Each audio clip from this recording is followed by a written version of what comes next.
ಎಲ್ಲರಿಗೂ ನಮಸ್ಕಾರ. ನಾನು ನಿಮ್ಮ ಚೆನ್ನ. ಈ ಒಂದು ವಿಡಿಯೋದಲ್ಲಿ 10ನೇ ತರಗತಿ ಸೇರಿ ಕನ್ನಡ ಪ್ರಥಮ ಭಾಷಾ ಕನ್ನಡ ಪಠ್ಯಪುಸ್ತಕ ಇದು ಭಾಗ 1 ಪುಸ್ತಕ. ಇದು ಈ ಒಂದು ಭಾಗ 1 ಪುಸ್ತಕದೊಳಗೆ ಇಲ್ಲಿ ಪರಿವಿಡಿಯಲ್ಲಿದ್ದಾರೆ. ಓಕೆ, ಪರಿವಿಡಿಯಲ್ಲಿದ್ದಾರೆ.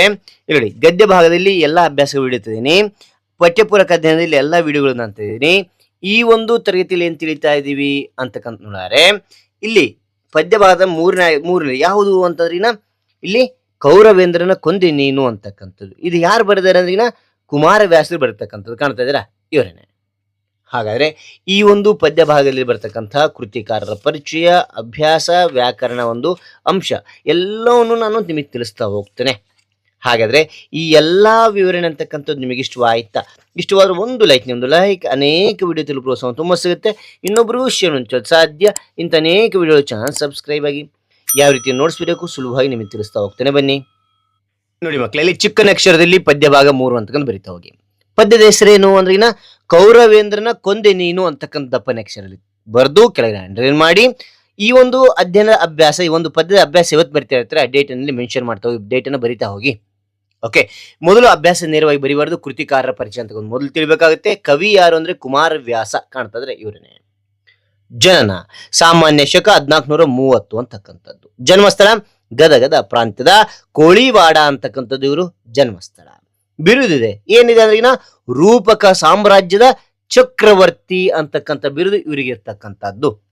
ಆ ನಂತರ ಕೃತಿಗಳು ನೋಡ್ತೇವೆ. ಏನೆಲ್ಲ ಕೃತಿ ಬರೆದರೆ ಇವರು ಅಂತ ನೋಡಿದಾರಲ್ಲಿ ಕನ್ನಡ ಭಾರತ, ಗದುಗಿನ ಭಾರತ, ಐರಾವತ ಅಂತಕ್ಕಂಥದ್ದು. ಆ ನಂತರ ಇಲ್ಲಿ ಪ್ರಸಿದ್ಧವಾಗಿರ್ತಕ್ಕಂಥದ್ದು ಕುಮಾರವ್ಯಾಸ ಭಾರತ ಅಂತಕ್ಕಂಥದ್ದು. ಇದು ಕರ್ನಾಟ ಭಾರತ ಕಥಾಮಂಜರಿ ಅಂತೇಳಿ ಪ್ರಸಿದ್ಧಿಯಾಗಿದೆ. ಓಕೆನಾ? ಆಯ್ಕೆ ಕುಮಾರವ್ಯಾಸರ ವಿರಚಿತ ಕರ್ನಾಟ ಭಾರತ ಕಥಾಮಂಜರಿ ಕಾವ್ಯದ ಉದ್ಯೋಗ ಪರ್ವದಿಂದ ಕೌರವೇಂದ್ರನ ಕೊಂದೆ ನೀನು ಕಾವ್ಯ ಭಾಗವನ್ನು ಆಯ್ಕೆ ಮಾಡಿಕೊಳ್ಳಲಾಗಿದೆ ಅಂತಕ್ಕಂಥ ನೋಡ್ತೇವೆ. ಓಕೆನಾ? ಈ ಪದ್ಯವನ್ನ ಆ ನಂತರ ಏನ್ ಬರೀಬೇಕು ನಾನು ತಿಳಿಸ್ತಾ ಹೋಗ್ತೇನೆ ನೋಡಿ. ಓಕೆ, ಇಲ್ಲಿ ಅಭ್ಯಾಸ ಅಂತಿದೆ. ಕೊಟ್ಟಿರುವ ಪ್ರಶ್ನೆಗೆ ಒಂದು ವಾಕ್ಯದಲ್ಲಿ ಉತ್ತರಿಸಿ. ಈ 5 ಪ್ರಶ್ನೆಗಳು ಯಾವ ರೀತಿ ಬರೋಕೆ ತಿಳಿಸ್ತಾ ಹೋಗ್ತಾನೆ, ಬನ್ನಿ. ಓಕೆ, ಅಭ್ಯಾಸ ಅಂತಕ್ಕಂಥ ಬರೀತಾ ಹೋಗಿ. ಕೊಟ್ಟಿರುವ ಪ್ರಶ್ನೆ ಒಂದು ವಾಕ್ಯದಲ್ಲಿ ಉತ್ತರಿಸಿ ಅಂತ ಬರೀರಿ. ಮೊದಲನೇ ಪ್ರಶ್ನೆ, ಶ್ರೀಕೃಷ್ಣನು ಕರ್ಣನನ್ನು ರಥದಲ್ಲಿ ಹೇಗೆ ಕೂರಿಸಿಕೊಂಡನು ಅಂತ ಕೇಳಿದರೆ ಉತ್ತರ, ಶ್ರೀಕೃಷ್ಣನು ಕರ್ಣನ ಜೊತೆಗೆ ಮೈದುನತನದ ಸಲಿಗೆಯಿಂದ ಕೈ ಹಿಡಿದು ಎಳೆದುಕೊಂಡು ರಥದಲ್ಲಿ ಕೂರಿಸಿಕೊಂಡನು ಅಂತಕ್ಕಂಥದ್ದು ನೋಡ್ತೇವೆ. ಓಕೆ, ಅಂದ್ರೆ 2ನೇ ಪ್ರಶ್ನೆ ಏನ್ ಕೊಟ್ಟಿದ್ದಾರೆ? ಕುಮಾರವ್ಯಾಸನ ಆರಾಧ್ಯ ದೈವ ಯಾರು? ಆರಾಧ್ಯ ದೈವ ಯಾರಾಗಿದ್ರು ಅಂತ ನೋಡಲಿ. ಉತ್ತರ, ಕುಮಾರವ್ಯಾಸನ ಆರಾಧ್ಯ ದೈವ ಗದುಗಿನ ವೀರನಾರಾಯಣ. ಇದು ನೆನ್ಪಿಟ್ರೆ ಸಾಕು, ಉಳಿದೆಲ್ಲ ಪ್ರಶ್ನೆಯಲ್ಲಿ ಇರ್ತಕ್ಕಂಥದ್ದು. ಓಕೆ, ಅಂತ 3ನೇದು ಏನ್ ಕೊಟ್ಟಿದ್ದಾರೆ? 3ನೇ ಪ್ರಶ್ನೆ ಅಂದ್ರಿನ ಅಶ್ವಿನಿ ದೇವತೆಗಳ ವರಬಲದಿಂದ ಜನಿಸಿದವರು ಯಾರು ಅಂತ ಕೇಳಿದರೆ ಓಕೆ, ಉತ್ತರ, ಅಶ್ವಿನಿ ದೇವತೆಗಳ ವರಬಲದಿಂದ ಜನಿಸಿದವರು ನಕುಲ ಮತ್ತು ಸಹದೇವ. ಇಷ್ಟು ನೆನ್ಪಿಟ್ಟು ಸಾಕು, ಉಳಿದೆಲ್ಲ ಪ್ರಶ್ನೆಯಲ್ಲಿದೆ. ಓಕೆ, ಅದಾದ ನಂತರ ಇಲ್ಲಿ ಎಷ್ಟನೇದಂದ್ರೆ 4ನೇ ನೋಡಿ. ಕುಮಾರವ್ಯಾಸನಿಗಿರುವ ಬಿರುದು ಯಾವುದು? ಕವಿ ಪರಿಚಯ ನಾವು ತಿಳ್ಕೊಂಡಿದ್ವಿ, ಹೌದಾ? ಉತ್ತರ, ಕುಮಾರವ್ಯಾಸನಿಗಿರುವ ಬಿರುದು ರೂಪಕ ಸಾಮ್ರಾಜ್ಯದ ಚಕ್ರವರ್ತಿ ಅಂತಕ್ಕಂಥದ್ದು. ಓಕೆ, 5ನೇ ನೋಡಿ. ನಾರಾಯಣಪ್ಪನಿಗೆ ಕುಮಾರವ್ಯಾಸ ಎಂಬ ಹೆಸರು ಏಕೆ ಬಂತು ಅಂತ ಕೇಳಿ. ಯಾಕೆ ಬಂತು ಅಂದ್ರೆ ಉತ್ತರ, ವ್ಯಾಸ ರಚಿತ ಸಂಸ್ಕೃತ ಮಹಾಭಾರತದ ಕಥೆಯನ್ನು ಕನ್ನಡದಲ್ಲಿ ರಚಿಸಿದ್ದರಿಂದ ನಾರಾಯಣಪ್ಪನಿಗೆ ಕುಮಾರವ್ಯಾಸನೆಂದು ಹೆಸರು ಬಂದಿತು ಅಂತಕ್ಕಂಥದ್ದು ನೋಡ್ತೇವೆ. ಓಕೆ, ನೆಕ್ಸ್ಟ್ ಇದೆ ನೋಡ್ತೋಣ. ಇಲ್ಲಿ ಅಂತಕ್ಕಂಥದ್ದಾಯ್ತು. ಇಲ್ಲಿ ಇದೆ. ಕೊಟ್ಟಿರುವ ಪ್ರಶ್ನೆ 3-4 ವಾಕ್ಯದಲ್ಲಿ ಉತ್ತರಿಸಿ ಅಂತಿದೆ. ಓಕೆನೆ, 5 ಪ್ರಶ್ನೆ ಯಾವ ರೀತಿ ಬರಬೇಕು ಚಿಕ್ಕದಾಗಿ ನಿಮಗೆ ತಿಳಿಸ್ತಾ ಹೋಗ್ತೇನೆ, ಬನ್ನಿ. ಇಲ್ಲಿ ಅಂತಕ್ಕಂಥದ್ದು ಬರ್ರಿ. ಕೊಟ್ಟಿರುವ ಪ್ರಶ್ನೆಗೆ 3-4 ವಾಕ್ಯಗಳಲ್ಲಿ ಉತ್ತರಿಸಿ ಅಂತ ಬರೀರಿ. ಮೊದಲನೇ ಪ್ರಶ್ನೆ, ಕೃಷ್ಣನು ಕರ್ಣನ ಮನದಲ್ಲಿ ಯಾವ ರೀತಿಯಲ್ಲಿ ಭಯವನ್ನು ಬಿತ್ತಿದನು ಅಂತ ಕೇಳಿದರೆ ನಾನು ಇಲ್ಲಿ 3 ಸಾಲಿನ ಉತ್ತರ ನೀಡ್ತಾ ಹೋಗಿದ್ದೇನೆ. ಓಕೆನಾ? ಉತ್ತರ ನೋಡಿ. ಕರ್ಣ ನಿಮಗಂದ್ರೆ ಪಾಂಡವರು, ಕರ್ಣ ಪಾಂಡವರು ಸೇರಿದದು. ಓಕೆ, ಕರ್ಣ ನಿಮಗೂ ಯಾದವ ಕೌರವರಿಗೂ ವಂಶ ಗೌರವದಲ್ಲಿ ಭೇದವಿಲ್ಲ. ನೀನು ನಿಜವಾಗಿ ಭೂಮಿಯ ಒಡೆಯ, ಆದರೆ ನಿನಗೆ ಮನದಲ್ಲಿ ಅದರ ಅರಿವಿಲ್ಲ ಎಂದು ಹೇಳುವ ಕೃಷ್ಣನು ಕರ್ಣನ ಕಿವಿಯಲ್ಲಿ ಭಯವನ್ನು ಬಿತ್ತಿದನು ಅಂತಕ್ಕಂಥದ್ದು. ಓಕೆ, ಅಂತರ 2ನೇ ನೋಡಿ. ಕುಂತಿ ಮಾದ್ರಿಯರು ಯಾರ್ಯಾರ ಅನುಗ್ರಹದಿಂದ ಮಕ್ಕಳನ್ನು ಪಡೆದರು ಅಂತ ನೋಡಿದರೆ ಉತ್ತರ ಯಾರ್ಯಾರು ಮೊದಲು ನೋಡ್ತೋಣ. ಕುಂತಿ ಮೊದಲು ನೋಡಿದರೆ ಕುಂತಿಯು ಯಮಧರ್ಮನ ಅನುಗ್ರಹದಿಂದ ಇಲ್ಲಿ ಧರ್ಮರಾಯನನ್ನು, ವಾಯುವಿನ ಅನುಗ್ರಹದಿಂದ ಭೀಮನನ್ನು, ಇಂದ್ರನ ಅನುಗ್ರಹದಿಂದ ಅರ್ಜುನನನ್ನು ಪಡೆದಳು. ಓಕೆ, ಕುಂತಿದಾಯ್ತು. ಮಾದ್ರಿಯು ಅಶ್ವಿನಿ ದೇವತೆಗಳ ಅನುಗ್ರಹದಿಂದ ನಕುಲ ಸಹದೇವರನ್ನು ಪಡೆದಳು ಅಂತಕ್ಕಂಥದ್ದು ನೆನ್ಪಿಡುತ್ತಾ ಹೋಗಿ. ಓಕೆನಾ ಮಕ್ಕಳೇ? ಆ ನಂತರ ಮೂರನೇ ಪ್ರಶ್ನೆ ಏನು ಕೊಟ್ಟಿದ್ದಾರೆ? ಮೂರನೇ ಪ್ರಶ್ನೆ ನೋಡ್ತಾ ಎಸ್. ಕೃಷ್ಣನು ಆಮಿಷಗಳನ್ನು ಒಡ್ಡಿದಾಗ ಕರ್ಣನ ಮನದಲ್ಲಿ ಮೂಡಿದ ಭಾವನೆಗಳೇನು ಅಂತ ಕೇಳಿದರೆ ಏನೆಲ್ಲ ಭಾವನೆಗಳು ಮೂಡಿದವು ಕರ್ಣನಲ್ಲಿ ಅಂದ್ರಿನ ಉತ್ತರ. ಕೃಷ್ಣನು ಆಮಿಷಗಳನ್ನು ಒಡ್ಡಿದಾಗ ಕರ್ಣನಿಗೆ ತುಂಬಾ ದುಃಖವಾಗಿ ಕಣ್ಣಲ್ಲಿ ಕಂಬನಿಗಳು ತುಂಬಿದವು. ದುರ್ಯೋಧನಿಗೆ ಕೇಡಾಗುತ್ತದೆ ಎಂಬ ವ್ಯಥೆ ಅವನ ಮನಸ್ಸನ್ನು ಕಾಡಿತು. ಕೃಷ್ಣನು ತನ್ನ ವಂಶದ ರಹಸ್ಯವನ್ನು ತಿಳಿದಾಗ ಕರ್ಣನ ಮನದಲ್ಲಿ ಧರ್ಮ ಸಂಕಟ ಮತ್ತು ಇಬ್ಬಂದಿತನದ ಭಾವನೆಗಳು ಮೂಡಿದವು ಅಂತಕ್ಕಂಥದ್ದು ನೋಡ್ತೇವೆ. ಓಕೆ, ನಾಲ್ಕನೇ ಪ್ರಶ್ನೆ. ಕೃಷ್ಣನು ಕೌರವೇಂದ್ರನನ್ನು ಕೊಂದನು ಎಂದು ಕರ್ಣ ಹೇಳಲು ಕಾರಣವೇನು ಅಂತ ಕೇಳಿದರೆ ಉತ್ತರ. ಕರ್ಣನು ರಾಜ್ಯದ ಸಿರಿ ಸಂಪತ್ತಿಗೆ ಆಸೆ ಪಡುವವನಲ್ಲ. ಪಾಂಡವರು ಕೌರವರು ತನಗೆ ಸೇವೆ ಮಾಡುವುದು ಇಷ್ಟವಿಲ್ಲ ಎಂದನು. ದುರ್ಯೋಧನನು ತನ್ನನ್ನು ಕಾಪಾಡಿದ ಒಡೆಯನಾಗಿದ್ದರಿಂದ ಅವನಿಗಾಗಿ ಹೋರಾಡಲು ಸಿದ್ಧನಾಗಿದ್ದನು. ಆದರೆ ಕೃಷ್ಣನು ತನ್ನ ಜನ್ಮ ರಹಸ್ಯ ತಿಳಿಸಿ ದುರ್ಯೋಧನನ್ನು ಕೊಂದಂತಾಯಿತು ಎಂದು ಕರ್ಣನು ಹೇಳಿದನು ಅಂತಕ್ಕಂಥದ್ದು ನೋಡ್ತೇವೆ. ಓಕೆನಾ? ಐದನೇ ಪ್ರಶ್ನೆ ನೋಡಿ. ಯುದ್ಧದ ವಿಚಾರದಲ್ಲಿ ಕರ್ಣನ ತೀರ್ಮಾನವೇನು ಅಂತ ಕೇಳಿದರೆ ಉತ್ತರ. ಕರ್ಣನು ದುರ್ಯೋಧನನ ಉಪಕಾರದ ಋಣ ತೀರಿಸಲು ಕೌರವರ ಪರವಾಗಿ ಹೋರಾಡಲು ತೀರ್ಮಾನಿಸಿದನು. ಯುದ್ಧದಲ್ಲಿ ಅನೇಕ ವೀರ ಯೋಧರನ್ನು ಕೊಂದು ಅಗತ್ಯವಿದ್ದರೆ ತನ್ನ ಒಡೆಯನಿಗಾಗಿ ಪ್ರಾಣ ಬಿಡುವುದಾಗಿ ಹೇಳಿದನು. ಆದರೆ ಪಾಂಡವರಿಗೆ ತಾನು ನೋವುಂಟು ಮಾಡುವುದಿಲ್ಲ ಎಂದು ಸೂರ್ಯನ ಮೇಲೆ ಪ್ರಮಾಣ ಮಾಡಿದನು ಅಂತಕ್ಕಂಥದ್ದು ನೋಡ್ತೇವೆ. ಓಕೆನಾ? ಹಾಗಾದ್ರೆ ಮುಂದಿನ ನೋಡ್ತೋಣ. ಇಲ್ಲಿ ಮೇಲೆ ಅಂತಕ್ಕಂಥದ್ದು ಆಯ್ತಲ್ಲ, ಈ ಇದೆ ಕೊಟ್ಟಿರೋ ಪ್ರಶ್ನೆಗೆ 8-10 ವಾಕ್ಯಗಳಲ್ಲಿ ಉತ್ತರಿಸಿ. ಇದು ನೋಡ್ತೋಣ. ಓಕೆನಾ? ಇಲ್ಲಿ ಮಕ್ಕಳೇ, ಈ ಅಂತಕ್ಕಂಥದ್ದು ಕೊಟ್ಟಿರುವ ಪ್ರಶ್ನೆಗೆ 8-10 ವಾಕ್ಯಗಳಲ್ಲಿ ಉತ್ತರಿಸಿ ಅಂತ ಬರೀರಿ. ಓಕೆ, ಮೊದಲನೇ ಪ್ರಶ್ನೆ. ಕರ್ಣನಿಗೆ ಶ್ರೀಕೃಷ್ಣನು ಒಡ್ಡಿದ ಆಮಿಷಗಳೇನು? ಏನೆಲ್ಲ ಆಸೆ ತೋರಿಸಿದ ಶ್ರೀಕೃಷ್ಣ ಅಂತ ನೋಡೋರಲ್ಲಿ ಉತ್ತರ. ಶ್ರೀಕೃಷ್ಣನು ಕರ್ಣನಿಗೆ ಅವನ ಜನ್ಮ ರಹಸ್ಯವನ್ನು ತಿಳಿಸಿ ಅವನು ಕುಂತಿಯ ಮಗನೆಂದು ಹೇಳಿದನು. ಕರ್ಣನು ನಿಜವಾಗಿ ಭೂಮಿಯ ಒಡೆಯನಾಗುವ ಅರ್ಹತೆ ಹೊಂದಿದ್ದಾನೆ ಎಂದು ತಿಳಿಸಿದನು.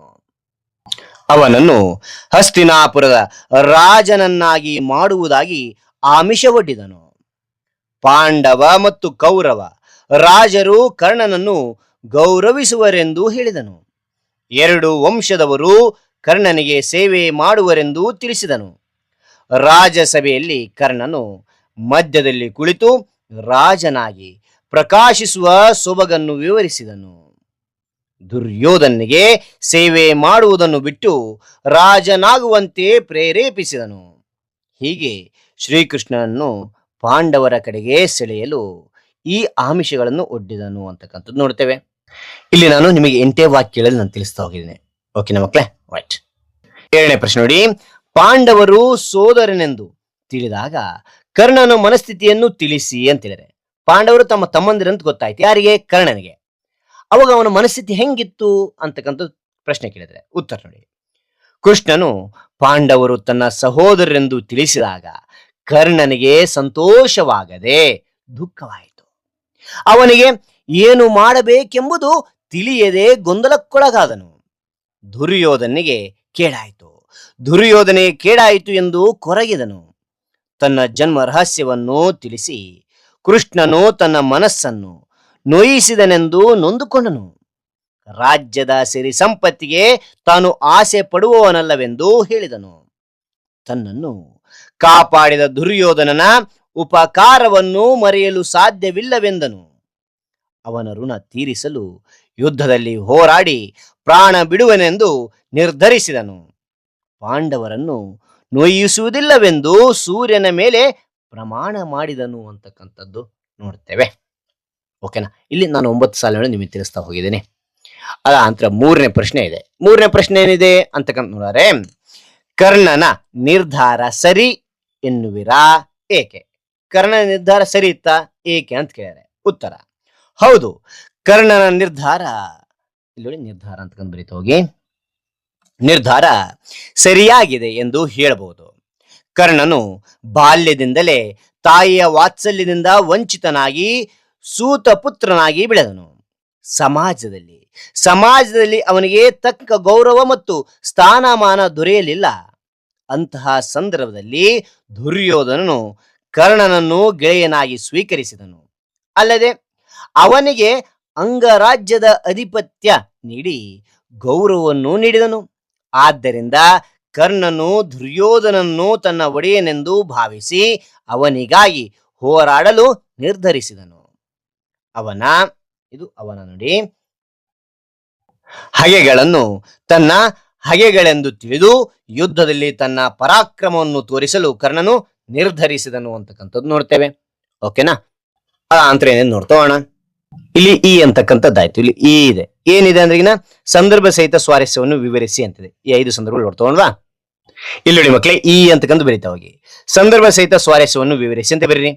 ಮೊದಲನೇ ಒಂದು ಸಂದರ್ಭ ನೋಡಿ, ರವಿಸುತನ ಕಿವಿಯಲ್ಲಿ ಬಿತ್ತಿದನು ಭಯವಾ ಅಂತಕ್ಕಂಥದ್ದು. ಉತ್ತರ ಸಂದರ್ಭಕ್ಕೆ ಮೊದಲು ಆಯ್ಕೆ ಬರಬೇಕಾಗುತ್ತೆ. ಈ ವಾಕ್ಯವನ್ನು ಕುಮಾರವ್ಯಾಸ ವಿರಚಿತ ಕರ್ನಾಟ ಭಾರತ ಕಥಾಮಂಜರಿ ಮಹಾಕಾವ್ಯದಿಂದ ಆಯ್ದ ಕೌರವೇಂದ್ರನ ಕೊಂದೆ ನೀನು ಪದ್ಯ ಭಾಗದಿಂದ ಆಯ್ಕೆ ಮಾಡಿಕೊಳ್ಳಲಾಗಿದೆ ಅಂತಕ್ಕಂಥ ನೋಡಿ ಆಯ್ಕೆ ಬರೀತೇನೆ. ಸಂದರ್ಭ ಏನಿತ್ತು ಅಂದ್ರೆ ಚಿಕ್ಕದಾಗಿ ನಿಮಗೆ ತಿಳಿಸ್ತಾ ಹೋಗ್ತೇನೆ ನೋಡಿ. ಕರ್ಣನ ಜನ್ಮ ರಹಸ್ಯವನ್ನು ತಿಳಿಸಿ ಪಾಂಡವರ ಕಡೆಗೆ ಬರುವಂತೆ ಶ್ರೀಕೃಷ್ಣನು ಕರ್ಣನಿಗೆ ಹೇಳಿದ ಸಂದರ್ಭ. ಇದರಿಂದ ಕರ್ಣನ ಮನದಲ್ಲಿ ಗೊಂದಲ ಉಂಟಾಯಿತು. ಆದ್ದರಿಂದ ಕುಮಾರವ್ಯಾಸನು ಇಲ್ಲಿ ಹೇಳಿದಲ್ಲಿ ರವಿಸುತನ ಕಿವಿಯಲ್ಲಿ ಬಿತ್ತಿದನು ಭಯವ ಎಂದಿದ್ದಾನೆ ಅಂತಕ್ಕಂಥ ನೋಡ್ತೇವೆ. ಓಕೆ. ಅದ ನಂತರ ಇಲ್ಲಿ ಸ್ವಾರಸ್ಯ ಏನಿದೆ, ಸ್ವಾರಸ್ಯ ಅಂತಕ್ಕಂಥ ನೋಡಿದ್ರೆ, ಕೃಷ್ಣನು ಕರ್ಣನ ಕಿವಿಯಲ್ಲಿ ಭಯ ಅಂದ್ರೆ ದ್ವಂದ್ವವನ್ನು ಅಂತೇಳಿ ಭಯವನ್ನು ಬಿತ್ತುವುದು ಎಂದು ಕವಿ ಹೇಳುವುದಿಲ್ಲಿ ವಾಕ್ಯದ ಸ್ವಾರಸ್ಯಕರವಾಗಿದೆ. ಈ ವಾಕ್ಯ ಸ್ವಾರಸ್ಯಕರವಾಗಿದೆ ಅಂತಕ್ಕಂಥ ನೋಡ್ತೇವೆ. ಓಕೆ. ಅಂದ್ರೆ ಎರಡನೇ ಸಂದರ್ಭ ಏನಿದೆ ಅಂತಕ್ಕಂಥ ತಿಳಿತೋಣವಾ. ಬಾಯ್ದಂಬುಲಕ್ಕೆ ಕೈಯಾನುವರೆ ಅಂತಕ್ಕಂಥದ್ದು. ಓಕೆನಾ. ಉತ್ತರ ಆಯ್ಕೆ ನೋಡಿ. ಈ ವಾಕ್ಯವನ್ನು ಕುಮಾರವ್ಯಾಸರ ವಿರಚಿತ ಕರ್ನಾಟ ಭಾರತ ಕಥಾಮಂಜರಿ ಮಹಾಕಾವ್ಯದಿಂದ ಆಯ್ದ ಕೌರವೇಂದ್ರನ ಕೊಂದೆ ನೀನು ಪದ್ಯ ಭಾಗದಿಂದ ಆಯ್ಕೆ ಮಾಡಿಕೊಳ್ಳಲಾಗಿದೆ ಅಂತಕ್ಕಂಥದ್ದು. ಸಂದರ್ಭ ಕರ್ಣನಿಗೆ ಹಸ್ತಿನಾಪುರದ ರಾಜ್ಯವನ್ನು ನೀಡಿ ಪಾಂಡವ ಕೌರವರಿಂದ ಗೌರವ ಪಡೆಯುವಂತೆ ಶ್ರೀಕೃಷ್ಣನು ಆಮಿಷವೊಡ್ಡಿದ ಸಂದರ್ಭ. ದುರ್ಯೋಧನನ ಸೇವೆ ಬಿಟ್ಟು ರಾಜನಾಗುವಂತೆ ಕೃಷ್ಣನು ಕರ್ಣನಿಗೆ ಹೇಳಿದನು ಅಂತಕ್ಕಂಥದ್ದು ನೋಡ್ತೇವೆ. ಇಲ್ಲಿ ಸ್ವಾರಸ್ಯ, ರಾಜನಾಗುವ ಅವಕಾಶವಿದ್ದ ಕರ್ಣನು ದುರ್ಯೋಧನನ ಸೇವೆ ಮಾಡುವುದು ಸರಿಯೇ ಎಂದು ಕೃಷ್ಣನು ಪ್ರಶ್ನಿಸುವುದು ಸ್ವಾರಸ್ಯವಾಗಿದೆ ಅಂತಕ್ಕಂಥ ನೋಡ್ತೇವೆ. ಓಕೆ. ಮೂರನೇ ನುಡಿ, ಜಿಯ ಅಸಾಧವೆಂಬುದು ಕಷ್ಟ ಅಂತಕ್ಕಂಥದ್ದು. ಉತ್ತರ ಆಯ್ಕೆ ಮೊದಲು. ಈ ವಾಕ್ಯವನ್ನು ಕುಮಾರವ್ಯಾಸ ವಿರಚಿತ ಕರ್ನಾಟ ಭಾರತ ಕಥಾಮಂಜರಿ ಕಾವ್ಯದಿಂದ ಆಯ್ದ ಕೌರವೇಂದ್ರನ ಕೊಂದೆ ನೀನು ಪದ್ಯ ಭಾಗದಿಂದ ಆಯ್ಕೆ ಮಾಡಲಾಗಿದೆ ಅಂತಕ್ಕಂಥದ್ದು. ಸಂದರ್ಭ ಈ ಮಾತನ್ನು ಕೃಷ್ಣನು ಕರ್ಣನಿಗೆ ಹೇಳಿದ್ದಾನೆ. ಕರ್ಣನು ಚಕ್ರವರ್ತಿಯಾಗಿ ಗೌರವ ಪಡೆಯುವ ಅವಕಾಶವಿದ್ದರೂ ದುರ್ಯೋಧನ ಬಳಿಗೆ ಹೋಗುವುದು ಸರಿಯೇ ಎಂದು ಕೃಷ್ಣನು ಪ್ರಶ್ನಿಸಿದ ಸಂದರ್ಭವಾಗಿದೆ ಅಂತಕ್ಕಂಥದ್ದು ನೋಡ್ತೇವೆ. ಓಕೆನಾ. ಸ್ವಾರಸ್ಯ ನೋಡೋಣ. ಏನಿದೆ ಸ್ವಾರಸ್ಯ ಅಂದ್ರೆ, ಕೃಷ್ಣನು ಕರ್ಣನನ್ನು ಮನವೊಲಿಸಲು ಪ್ರಯತ್ನಿಸುವುದು ಇಲ್ಲಿ ಸ್ವಾರಸ್ಯವಾಗಿದೆ ಅಂತಕ್ಕಂಥದ್ದು ನೋಡುತ್ತೇವೆ. ಓಕೆ. ನಂತರ 4ನೇ ಒಂದು ಸಂದರ್ಭ ಏನಿದೆ. 4ನೇ ಒಂದು ಸಂದರ್ಭ ಅಂತಕ್ಕಂಥ ನೋಡಲಿ, ನಿನ್ನ ಪದಸೆಯ ಬಯಸುವನಲ್ಲ ಅಂತಕ್ಕಂಥದ್ದು. ಉತ್ತರ ಆಯ್ಕೆ ನೋಡಿ. ಈ ವಾಕ್ಯವನ್ನು ಕುಮಾರವ್ಯಾಸ ವಿರಚಿತ ಕರ್ನಾಟ ಭಾರತ ಕಥಾಮಂಜರಿ ಮಹಾಕಾವ್ಯದಿಂದ ಆಯ್ದ ಕೌರವೇಂದ್ರನ ಕೊಂದೆ ನೀನು ಪದ್ಯ ಭಾಗದಿಂದ ಆಯ್ಕೆ ಮಾಡಲಾಗಿದೆ ಅಂತಕ್ಕಂಥದ್ದು ನೋಡ್ತೇವೆ. ಸಂದರ್ಭ ಈ ಮಾತನ್ನು ಕೃಷ್ಣನು ಕರ್ಣನಿಗೆ ಹೇಳಿದ್ದಾನೆ. ಕರ್ಣನ ಜನ್ಮ ರಹಸ್ಯ ತಿಳಿಸಿ ಅವನ ಮನದಲ್ಲಿ ದ್ವಂದ್ವ ಮೂಡಿಸಿ ಪಾಂಡವರಿಗೆ ಹಾನಿ ಮಾಡದಂತೆ ಮಾತು ತೆಗೆದುಕೊಂಡು ಭರವಸೆ ನೀಡಿದ ಸಂದರ್ಭವಾಗಿದೆ ಅಂತಕ್ಕಂಥದ್ದು ನೋಡ್ತೇವೆ. ಸ್ವಾರಸ್ಯ, ಜನ್ಮ ರಹಸ್ಯ ತಿಳಿದು ಚಿಂತಿತನಾದ ಕರ್ಣನನ್ನು ಕೃಷ್ಣನು ಸಮಾಧಾನ ಪಡಿಸುವುದು ಸ್ವಾರಸ್ಯಪೂರ್ಣವಾಗಿದೆ ಅಂತಕ್ಕಂಥದ್ದು ನೋಡ್ತೇವೆ. ಓಕೆನಾ. ನಂತರ ಕೊನೆಯ ಒಂದು ಸಂದರ್ಭ 5ನೇದು ಏನ್ ಕೊಟ್ಟಿದ್ದಾರೆ ನೋಡ್ತಾ ನೋಡುವ. ಮಾರಿಗೌತಣವಾಯ್ತು ನಾಳಿನ ಭಾರತವು ಅಂತಕ್ಕಂಥದ್ದು. ಉತ್ತರ. ಆಯ್ಕೆ ಈ ವಾಕ್ಯವನ್ನು ಕುಮಾರವ್ಯಾಸ ವಿರಚಿತ ಕರ್ನಾಟ ಭಾರತ ಕಥಾಮಂಜರಿ ಮಹಾಕಾವ್ಯದಿಂದ ಆಯ್ದ ಕೌರವೇಂದ್ರನ ಕೊಂದೆ ನೀನು ಪದ್ಯ ಭಾಗದಿಂದ ಆಯ್ಕೆ ಮಾಡಲಾಗಿದೆ ಅಂತಕ್ಕಂಥದ್ದು. ಸಂದರ್ಭ ಏನಿದೆ ಅಂತ ನೋಡಿದ್ರೆ ಈ ಮಾತನ್ನು ಕರ್ಣನು ಇಲ್ಲಿ ಕರ್ಣ ಎರಡ್ಸದಾಗಿದೆ. ಕರ್ಣನು ಕೃಷ್ಣನಿಗೆ ಹೇಳಿದ್ದಾನೆ. ಜನ್ಮ ರಹಸ್ಯ ತಿಳಿದರೂ ದುರ್ಯೋಧನ ಉಪಕಾರವನ್ನು ಮರೆಯದೆ ಅವನ ಪರವಾಗಿ ನಿಲ್ಲುವ ತನ್ನ ದೃಢ ನಿರ್ಧಾರವನ್ನು ಕರ್ಣನು ತಿಳಿಸುವ ಸಂದರ್ಭವಾಗಿದೆ ಅಂತಕ್ಕಂಥದ್ದು ನೋಡ್ತೇವೆ. ಸ್ವಾರಸ್ಯ ಕುರುಕ್ಷೇತ್ರದ ಭೀಕರತೆ ಮತ್ತು ಕರ್ಣನ ದೃಢ ನಿಶ್ಚಯ ಇಲ್ಲಿ ಸ್ವಾರಸ್ಯಪೂರ್ಣವಾಗಿದೆ ಅಂತಕ್ಕಂಥ ನೋಡ್ತೇವೆ. ಓಕೆನಾ? ಇದಾದ ನಂತರ ಏನೇನು ನೋಡ್ತೋಣ. ಇಲ್ಲಿ ಮಕ್ಕಳೇ ಈ ಅಂತಕ್ಕಂಥದ್ದಾಯ್ತು. ಇಲ್ಲಿ ಹೂ ಕೊಡಿದರೆ ಕೌರವೇಂದ್ರನ ಕೊಂದೆ ನೀನು ಪದ್ಯ ಭಾಗವನ್ನು ಸರಳ ಸಂಭಾಷಣೆ ರೂಪದಲ್ಲಿ ಬರೆಯಿರಿ. ಈ ಸರಳ ಸಂಭಾಷಣೆ ರೂಪದಲ್ಲಿ ಚಿಕ್ಕದಾಗಿ ತಿಳಿಸ್ತಾ ಹೋಗ್ತೇನೆ. ಹೂ ಅಂತಕ್ಕಂಥದ್ದು ಕೌರವೇಂದ್ರನ ಕೊಂದೆ ನೀನು ಪದ್ಯ ಭಾಗವನ್ನು ಸರಳ ಸಂಭಾಷಣೆಯ ರೂಪದಲ್ಲಿ ಬರೆಯಿರಿ ಅಂತ ಬರೀರಿ. ಇಲ್ಲಿ ಸರಳವಾಗಿ ನಾನು ನಿಮಗೆ ಹೇಳ್ತಾ ಹೋಗ್ತೇನೆ ನೋಡಿ ಮಕ್ಕಳೇ. ಕೃಷ್ಣ ಕೇಳ್ತಾನೆ, ಕರ್ಣ ನೀನು ಕುಂತಿಯ ಮಗ, ನೀನೇ ಪಾಂಡವರ ಹಿರಿಯ ಅಣ್ಣ ಅಂತ ಹೇಳಿದ ತಕ್ಷಣ ಕರ್ಣ ಹೇಳ್ತಾನೆ, ಹಾಗಾದ್ರೆ ಪಾಂಡವರು ನನ್ನ ತಮ್ಮಂದಿರೇ? ಕೃಷ್ಣ ಹೇಳ್ತಾನೆ, ಹೌದು, ನೀನು ಪಾಂಡವರ ಜೊತೆ ಸೇರಿದರೆ ನಿನಗೆ ಹಸ್ತಿನಾಪುರ ರಾಜನ ಪಟ್ಟ ಸಿಗುತ್ತದೆ ಅಂತಕ್ಕಂಥ ಆಸೆ ಕೃಷ್ಣ ಕರ್ಣನಿಗೆ ಹೇಳ್ತಾನೆ, ತೋರಿಸ್ತಾನೆ. ಆಗ ಕರ್ಣ ಹೇಳ್ತಾನೆ, ಕೃಷ್ಣ ನಿನ್ನ ಮಾತು ಕೇಳಿ ನನಗೆ ಸಂತೋಷವಾಯಿತು, ಆದ್ರೆ ದುರ್ಯೋಧನನನ್ನು ನಾನು ಬಿಡಲು ಸಾಧ್ಯವಿಲ್ಲ.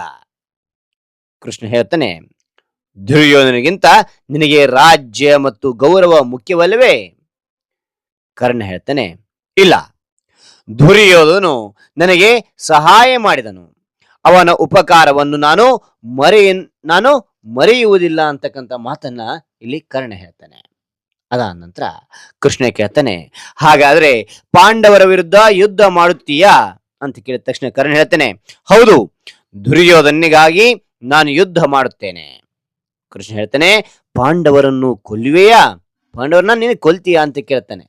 ಹಾಗಿರ್ತಾರೆ ಕರ್ಣ, ಇಲ್ಲ, ಯುಧಿಷ್ಠಿರ, ಭೀಮ, ನಕುಲ ಮತ್ತು ಸಹದೇವರಿಗೆ ನಾನು ಹಾನಿ ಮಾಡುವುದಿಲ್ಲ, ನಾನು ಅರ್ಜುನನೊಂದಿಗೆ ಮಾತ್ರ ಯುದ್ಧ ಆಡುತ್ತೇನೆ ಅಂತ ಮಾತನ್ನು ಹೇಳ್ತಾನೆ. ಇಲ್ಲಿ ಕೃಷ್ಣ ಹೇಳ್ತಾನೆ, ನಿನ್ನ ನಿರ್ಧಾರ ದೃಢವಾಗಿದೆ, ನಿನ್ನ ಮಾತಿನಂತೆ ನಡೆದುಕೋ ಅನ್ನೋ ಮಾತು ಹೇಳಿದ ಕರ್ಣ ಹೇಳ್ತಾನೆ, ದುರ್ಯೋಧನ ಉಪಕಾರವನ್ನು ತೀರಿಸುವುದೇ ನನ್ನ ಕರ್ತವ್ಯ, ಅವನಿಗಾಗಿ ಕೊನೆಯವರೆಗೂ ಹೋರಾಡುತ್ತೇನೆ ಅನ್ನೋ ಮಾತನ್ನು ಹೇಳ್ತಾನಂತೆ. ಓಕೆ, ಇಲ್ಲಿ ನೋಡಿ ಮಕ್ಕಳೇ, ಹೂ ಅಂತಕ್ಕಂಥದ್ದು ಆಯ್ತಲ್ಲ.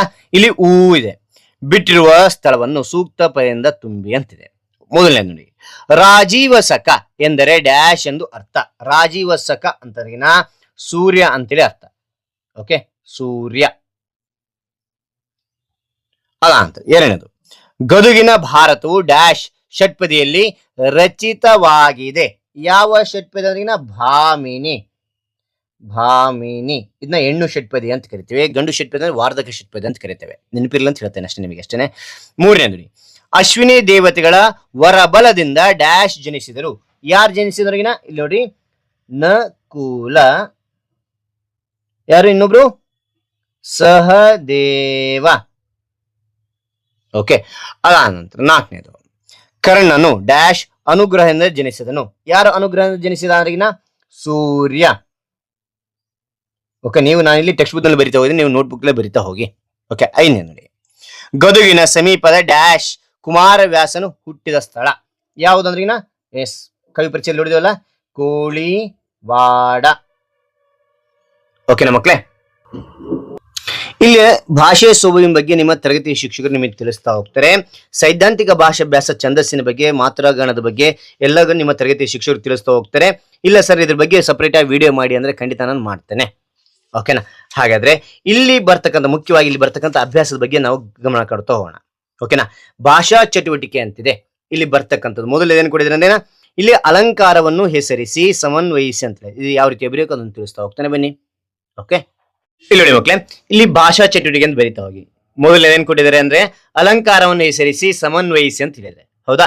ಇಲ್ಲಿ ನೋಡಿ, ಮಾರಿಗೌತಣವಾಯಿತು ನಾಳಿನ ಭಾರತವು. ಇಲ್ಲಿ ಅಲಂಕಾರ ಯಾವ ಅಲಂಕಾರ ಅಂದ್ರೆ ರೂಪಕಾಲಂಕಾರ ಅಂತಕ್ಕಂಥದ್ದು ಹೇಳ್ತೀವಿ. ಯಾಕೆ ಅಂತಕ್ಕಂಥ ಮುಂದೆ ತಿಳಿತಾ ಹೋಗೋಣ. ಉಪಮೇಯ, ಇದರಲ್ಲಿ ಉಪಮೇಯ ಯಾವ್ದನ್ನ ಭಾರತ ಯುದ್ಧ ಅಂತಕ್ಕಂಥದ್ದಾಗುತ್ತೆ. ಓಕೆ. ಆ ನಂತರ ಉಪಮಾನ ಯಾವುದಾಗುತ್ತೆ ಅಂತಂದ್ರೆ ಇಲ್ಲಿ ಮಾರಿಯ ಔತಣ ಅಂತಕ್ಕಂಥದ್ದಾಗುತ್ತೆ. ಸಮನ್ವಯ ನೋಡಿದರೆ ಉಪಮೇಯದ ಭಾರತ ಯುದ್ಧಕ್ಕೂ ಉಪಮಾನವಾದ ಮಾರಿಯ ಔತಣಕ್ಕೂ ಅಭೇದ ಕಲ್ಪಿಸಿದ್ರಿಂದ ಇದು ರೂಪಕಲಂಕಾರ ಆಗುತ್ತೆ. ಇಲ್ಲಿ ಕಂಪೇರ್ ಮಾಡಿ ಹೇಳಿಲ್ಲ ಇಲ್ಲಿ. ಓಕೆನಾ. ಅಂತ ಏನ್ ಕೊಡಿದೆ ನೋಡ್ತೋಣ. ಇಲ್ಲಿ ಮೊದಲನೇದಾಯ್ತು. ಎರಡನೇದು ವಿಗ್ರಹಿಸಿ ಸಮಾಸವನ್ನು ಏನ್ ಮಾಡ್ತಾರೆ, ಹೆಸರಿಸಿ ಅಂತ ಹೇಳಿದ್ರೆ. ಓಕೆ. ಹಾಗಾದ್ರೆ ಎಲ್ಲ ಸಮಾಸಗಳು ನೋಡ್ತೋಣ. ಓಕೆನಾ, ಯಾವ ರೀತಿ ಉತ್ತರಿಸ್ಬೇಕಂತೇಳಿ. ಓಕೆ. ಎರಡನೇದು ವಿಗ್ರಹಿಸಿ ಸಮಾಸವನ್ನು ಹೆಸರಿಸಿ ಅಂತ ಹೇಳಿದ್ರೆ. ಓಕೆನಾ. ಮೊದಲನೇದು ಇನತನೂಜ ಅಂತಕ್ಕಂಥದ್ದು. ಇನತನೂಜ ಅಂದ್ರೆ ಯಾರಂದ್ರೆ ಸೂರ್ಯನ ಮಗ ಅಂತಕ್ಕಂಥದ್ದು. ಇದು ಬಹುರ್ವಿ ಸಮಾಸ ಆಗಿರುತ್ತೆ. ಆ ನಂತರ ಎರಡನೇದು ಧನುಜ ರಿಪು. ಧನುಜರಿಗೆ ಅಂದ್ರೆ ರಾಕ್ಷಸರಿಗೆ ಅಂತಕ್ಕಂಥದ್ದು. ರಿಪು ಅಂದ್ರೆ ವೈರಿ. ಯಾರು ರಾಕ್ಷಸರಿಗೆ ವೈರಿ ಆಗಿರ್ತಾನೆ ಅಂದ್ರೆ ಶ್ರೀಕೃಷ್ಣ. ಇದು ಬಹುರ್ವಿ ಸಮಾಸ ಆಗಿರುತ್ತೆ. ಆ ನಂತರ ಮೂರನೇದು ಕೊಟ್ಟಿದ್ದಾನೆ. ಇಲ್ಲಿ ನೋಡಿದ್ರೆ ಇಲ್ಲಿ ಮುರಾರಿ ಅಂತ ಕೇಳಿದ್ರೆ, ಮುರನಿಗೆ ಅರಿ ಅಂದ್ರೆ ಶತ್ರು. ಆದವನು ಯಾರೋ ಅವನೇ ವಿಷ್ಣು ಅಥವಾ ಕೃಷ್ಣ ಅಂತಕ್ಕಂಥ ಹೇಳ್ತೀವಿ. ಯಾವ ಸಮಾಸದ ಬಹುರ್ವಿ ಸಮಾಸ ಆಗಿರುತ್ತೆ. ನಾಲ್ಕನೇದು ಮೇದಿನೀಪತಿ ಅಂದ್ರೆ ಭೂಮಿಗೆ ಒಡೆಯನಾದವನು ಅಂತಕ್ಕಂಥದ್ದು. ಇಲ್ಲಿ ಯಾರು ಏನಾಗಿರುತ್ತೆ ಸಮಾಸ ಅಂದ್ರೆ ಬಹುರ್ವಿ ಸಮಾಸ ಆಗಿರುತ್ತೆ. ಓಕೆ. ಆ ನಂತರ ಐದನೇದು ಕೈಯಾನು ಅಂತಕ್ಕಂಥದ್ದು. ಕೈಯನ್ನು ಪ್ಲಸ್ ಆನು, ಇದು ಕ್ರಿಯಾ ಸಮಾಸ. ಇಲ್ಲಿ ನಾಮಪದ ಪ್ಲಸ್ ಕ್ರಿಯೆ ಇರ್ತದೆ. ಇದು ಕ್ರಿಯಾ ಸಮಾಸ ಆಗಿರುತ್ತೆ ಅಂತಕ್ಕಂಥದ್ದು ನಾವು ಈಸಿಯಾಗಿ ಖಂಡಿತ ಹೋಗ್ಬೋದು. ಆ ನಂತರ ಆರನೇದು ನೋಡಿ, ಮಾದ್ರ ಮಾಘದ ಯಾದವರು ಅಂತಕ್ಕಂಥದ್ದು. ಮಾದ್ರರು ಪ್ಲಸ್ ಮಾಗದರು ಪ್ಲಸ್ ಯಾದವರು ಅಂತಕ್ಕಂಥದ್ದು. ಇದು ಏನಾಗಿರುತ್ತೆ ಅಂದ್ರೆ ದ್ವಂದ್ವ ಸಮಾಸ ಆಗಿರುತ್ತೆ. ಓಕೆ. ಏಳನೇ ನೋಡಿ ಹೊಗೆದೋರು ಅಂತಕ್ಕಂಥದ್ದು. ಹೊಗೆಯನ್ನು ಪ್ಲಸ್ ತೋರು, ಇದು ನಾಮಪದ ಪ್ಲಸ್ ಕ್ರಿಯೆ ಆಗಿರ್ತದೆ. ಇಲ್ಲಿ ಕ್ರಿಯಾಪದ ಆಗಿರುತ್ತೆ, ಕ್ರಿಯಾ ಸಮಾಸ ಆಗಿರುತ್ತೆ. ಓಕೆನಾ. ಎಂಟನೇದು ಕೊನೆಯದಾಗಿ ನೋಡಿ ರಾಜೀವ ಸಖ ಅಂದ್ರೆ ತಾವರೆಗೆ ಸಖನಾದವನು ಅಂದ್ರೆ ಸೂರ್ಯ ಅಂತಕ್ಕಂಥದ್ದು. ಓಕೆ. ಇದು ಬಹುರ್ವಿ ಸಮಾಸ ಆಗಿರುತ್ತೆ. ಓಕೆನಾ. ಇಲ್ಲಿ ನೋಡಿ ಮಕ್ಕಳೇ, ಈ ಎರಡನೇದಾಯ್ತು. ಇಲ್ಲಿ ಮೂರನೇದಿದೆ ಪ್ರಾಸ್ತಾರ ಹಾಕಿ ಗಣ ವಿಭಾಗ ಮಾಡಿ ಛಂದಸ್ಸನ್ನು ಹೆಸರಿಸಿ ಅಂತ ಹೇಳಿದ್ರೆ. ಪ್ರಾಸ್ತಾರ ಹಾಕಿ ಗಣ ವಿಭಾಗ ಮಾಡಿ ಛಂದಸ್ಸನ್ನು ಹೆಸರಿಸಿ ಅಂತ ಹೇಳಿದ್ರೆ. ಓಕೆನಾ. ಇದು ಇಲ್ಲಿ ಛಂದಸ್ಸು ಯಾವ್ದಂದ್ರೆ ಭಾಮಿನಿ ಷಟ್ಪದಿ ಅಂತಕ್ಕಂಥ. ಷಟ್ಪದಿ ಅಂದ್ರೆ 6 ಸಾಲು ಇರ್ತವೆ. 1 2 3 4 5 6 ಸಾಲು ಇರ್ತವೆ. ಇಲ್ಲಿ 1 2 4 5 ಹೆಂಗಿರ್ತದೆ, ತಲಾ ತರ 3 4 3 4 ಇರ್ತದೆ. ಇಲ್ಲಿ ನೋಡಿ ಮಕ್ಕಳಿಗೆ ಗೊತ್ತಾಗುತ್ತೆ ನಿಮಗೆ. ಒಂದನೇ ಸಾಲು 3 4 3 4, ಒಂದನೇದು ಮತ್ತು ಎರಡನೇದು ಕರೆಕ್ಟ್ ಆಗಿರ್ತದೆ. 3 4 3 4. ಓಕೆನಾ. ಈ ರೀತಿಯ ಮಾತುಗಳು ಇರ್ತವೆ. ಇಲ್ಲಿ ಮೂರನೇದು ಮತ್ತು ಆರನೇದು ಇಲ್ಲೇನಿರ್ತದಪ್ಪ ಅಂದ್ರೆ ಅಲ್ಲೇನು ಕೊಟ್ಟಿರ್ತಾರೆ ಅಂದ್ರೆ ಇಲ್ಲಿ ನೋಡಿ 3 4 3 4 3 4 ಇನ್ನು 3 4 ಕೊನೆಗೆ ಲಘು ಇದ್ರೋದು ಗುರು ಅಂತೇಳಿ ಪರಿಗಣಿಸಬೇಕು ಅಂತಕ್ಕಂಥದ್ದು ನೋಡ್ತೇವೆ. ಇಲ್ಲಿ ಏನಿರ್ತದೆ ಇಲ್ಲಿ ಇದು ಮೂರನೇದು ಮತ್ತು ಆರನೇದು ಈ ರೀತಿಯಾಗಿರ್ತದೆ. 3 4 3 4 3 4. ಓಕೆನಾ. ಲಘು ಅಂದ್ರೆಗಿನ 1 ಇದ್ದಂಗೆ, ಗುರು ಅಂದ್ರೆ 2 ಇದ್ದಂಗೆ. 2 1 ಕೂಡಿದ್ರೆ ಎಷ್ಟಾಗುತ್ತೆ 3 ಅಂತಕ್ಕಂಥ. ಗುರು ಇರುವುದೇ 4 ಇದೆ, 4 ಮಾತ್ರೆಗಳು ಅಂತಕ್ಕಂಥದ್ದಾಗುತ್ತೆ. ಓಕೆನಾ. ಈ ರೀತಿಯಾಗಿದ್ದಾಗ ಏನಾಗುತ್ತೆ ಅಂದ್ರೆ ಇದನ್ನ ಭಾಮಿನಿ ಷಟ್ಪದಿ ಅಂತಕ್ಕಂಥದ್ದು ಕರಿತೇವೆ ಮಕ್ಕಳೇ. ರೈಟ್. ಇದ್ರ ಬಗ್ಗೆ ಸಪ್ರೇಟ್ ವಿಡಿಯೋ ಮಾಡಿ ಸರ್ ಅಂತಂದ್ರೆ ಸಪ್ರೇಟ್ ಆಗಿ ನಮ್ಮ ಷಟ್ಪದಿಯ ಬಗ್ಗೆ ನಾನು ವಿಡಿಯೋ ಮಾಡ್ತೇನೆ. ಓಕೆನಾ. ರೈಟ್. ಇಲ್ಲಿ ನೋಡಿ ಮಕ್ಕಳ 4ನೇ ಕೊಡಿದರೆ ಮೊದಲೆರಡು ಪದಗಳಿರುವ ಸಂಬಂಧವನ್ನು ಗುರುತಿಸಿ 3ನೇ ಪದಕ್ಕೆ ಸಂಬಂಧಿಸಿದ 4ನೇ ಪದ ಬರೆಯಿರಿ. ಇದಕ್ಕೆ ಸಂಬಂಧ ಪದ ಇರ್ತದೆ. ಇಲ್ಲಿ 3ನೇ ಅವ್ರು ಕೊಡಿದ್ರೆ 4ನೇ ನಾವು ಬರಿಬೇಕಾಗುತ್ತೆ. ಓಕೆನಾ. ತನುಜ ಅಂದ್ರೆ ಮಗ ಅಂತಕ್ಕಂಥದ್ದು. ಸಖ ಅಂತಂದ್ರೆ ಯಾರು ಅಂದ್ರೆ ಸ್ನೇಹಿತ ಅಥವಾ ಗೆಳೆಯ ಅಂತಾನು ಕರಿತೇವೆ, ಗೆಳೆಯ. ಓಕೆನಾ. ಅಂದ್ರೆ ಯುದ್ಧ ಅಂದ್ರೆ ಜುದ್ಧ ಅಂತಕ್ಕಂಥದ್ದು, ತತ್ಸಮ ತದ್ಭವ. ಪ್ರಸಾದ ಅಂದ್ರೆ ಹಸಾದ ಅಂತಕ್ಕಂಥದ್ದು. ಓಕೆ. ನಂತರ 3ನೇ ಭೇದವಿಲ್ಲ, ಇದು ಆಗಮ ಸಂಧಿ. ನಂತರ ನಿಮ್ಮಡಿಗಳಲ್ಲಿ ಅಂದ್ರೆ ಯಾವ ಸಂಧಿ ಅಂದ್ರೆ ಲೋಪ ಸಂಧಿ ಆಗಿರುತ್ತೆ, ಲೋಪ ಸಂಧಿ ಅಂತಕ್ಕಂಥದ್ದು. ನಂತರ 4ನೇದು ಕಂದ ಪದ್ಯ ಅಂದ್ರೆ 4 ಸಾಲು ಇರ್ತದೆ. ಷಟ್ಪದಿ ಅಂದ್ರೆ 6 ಸಾಲು ಇರ್ತದೆ, 6 ಸಾಲು ಇರ್ತದೆ. ಓಕೆನಾ ಮಕ್ಕಳೇ. ಹಾಗಾದ್ರೆ ಇದಾಯ್ತಲ್ಲ. ಅದ್ರ ಕೆಳಗಡೆ ಏನ್ ಕೊಟ್ಟಿದ್ರೆ ನೋಡಿ ಮಕ್ಕಳೇ, ಇಲ್ಲಿ ಚಟುವಟಿಕೆ ಅಂತ ಕೊಟ್ಟಿದ್ರೆ ಹೇಳಿ ಮಕ್ಕಳೇ. ಅದಂತರ ಇಲ್ಲಿ ಚಟುವಟಿಕೆ ನೋಡ್ತೇವೆ. ಇಲ್ಲಿ ಚಟುವಟಿಕೆಯಲ್ಲಿ ಏನಿದೆ, ಕೊಟ್ಟಿರುವ ಪದ್ಯ ಭಾಗವನ್ನು ಪೂರ್ಣಗೊಳಿಸಿ ಕಂಠಪಾಠ ಮಾಡಿ ಅಂತಿದೆ. ಇಲ್ಲಿ ಕೊಟ್ಟಿದ್ದಾರೆ. ಏನು ಕೊಟ್ಟಿದ್ದಾರೆ ಅಂದ್ರೆ ಇಲ್ಲಿ ನೋಡ್ತೋಣ. ಕೊರಳ ಸೆರೆ ಹಿಗ್ಗಿದವು ದೃಗುಜಲ ಅಂತಕ್ಕ, ಅಲ್ಲಿಂದ ನರುಹಿ ಕೊಂದನು ಹಲವು ಮಾತೇನೆಂದು ಚಿಂತಿಸಿದ ಅಂತಕ್ಕ. ಇದೆಲ್ಲಿದೆ ನೋಡೋದು, ಅಲ್ಲಿ ಪದ್ಯ ಭಾಗದಲ್ಲಿ ನೋಡಿ ಮಕ್ಕಳಲ್ಲಿ. ಎಸ್, ಇಲ್ಲೇ ನೋಡಿ, ಇಲ್ಲಿ ಕಾಣ್ತಾ ಇದೆಯಾ? ಎಸ್, ಇಲ್ಲಿಂದ ಇಲ್ಲಿಯವರೆಗೆ ಏನು ಮಾಡೋಕ್ಕಾಗುತ್ತೆ, ನೀವು ಬರೆದು ಕಂಠಸ್ಥ ಹಾಕಬೇಕಾಗುತ್ತೆ.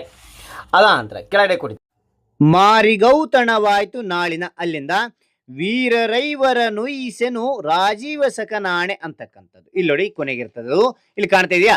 ಇಲ್ಲಿಂದ ಇಲ್ಲಿಯವರೆಗೆ ನೀವು ಬರೆದ್ಬಿಟ್ಟು ಇಲ್ಲಿ ಕಂಠಸ್ಥ ಹಾಕ್ಬೇಕಾಗುತ್ತೆ. ಓಕೆನಾ? ರೈಟ್. ಮುಂದೆ ನೋಡ್ತಗೊಂಡ್ವಾ, ಇಲ್ಲಿ ಪೂರಕ ಓದು ಅಂತ ಕೊಟ್ಟಿದ್ದಾರೆ ಕೊನೆಗೆ. ಶ್ರೀ AR ಕೃಷ್ಣಶಾಸ್ತ್ರಿಯವರು ಬರೆದಿರುವ ವಚನ ಭಾರತ ಕೃತಿಯನ್ನು ಓದಿರಿ ಅಂತಿದೆ. ನಿಮ್ಮ ಸಾರಥ್ರ ಇದ್ರೆ ಇಸ್ಕೊಂಡು ಓದ್ರಿ, ಅಥವಾ ನಿಮ್ಮ ಗ್ರಂಥಾಲಯ ಸಿಕ್ಕರೆ ಓದ್ಬೋದು ಮಕ್ಕಳೇ. ಓಕೆನಾ? ರೈಟ್.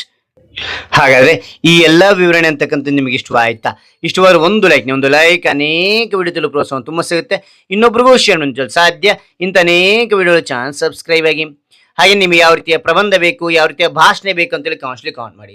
ಆ ವಿಷಯಕ್ಕೆ ತಿಕ್ಕಂತೆ ನಾವು ವಿಡಿಯೋ ಮಾಡಲು ಪ್ರಯತ್ನ ಪಡ್ತೇನೆ ಅಂತ ಹೇಳ್ತಾ, ಮತ್ತೊಂದು ಹೊಸ ವಿಷಯ, ಮತ್ತೊಂದು ಹೊಸ ವಿಡಿಯೋ ಭೇಟಿ ಆಗ್ತೇನೆ. Thank you for watching. Bye ಮಕ್ಕಳೇ.